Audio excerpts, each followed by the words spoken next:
आने वाले एपिसोड में एक अलग ही ट्विस्ट देखने को मिलेगा। यहाँ पर भाई कल्याणी की एंट्री हो गई और कल्याणी ने सारी बातें बता दी। मतलब कल्याणी ने भाई ये तक बता दिया है कि नीति और राजीव की शादी नहीं हो सकती। जो मेहंदी उसने दी है वो नीति के तो लग ही नहीं सकती।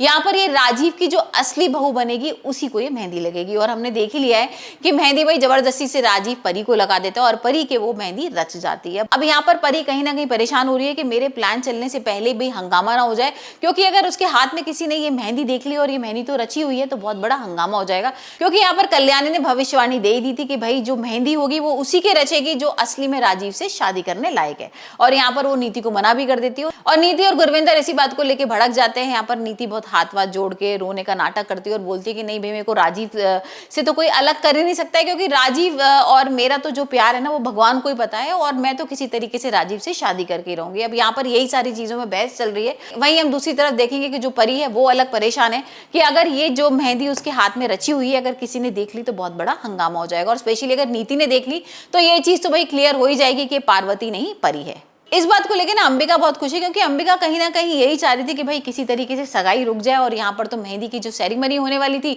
वो उसमें इतना बड़ा हंगामा हो गया तो शादी तो होने से रही। तो अब देखते हैं राजीव क्या करता है, क्योंकि भाई राजीव तो मना कर रहा है नीति से शादी करने के लिए। नीति कह रही है कि नहीं मुझे तो राजीव से ही शादी करनी है। तो देखते हैं आने वाले एपिसोड में राजीव और नीति की शादी होगी या राजीव और परी की।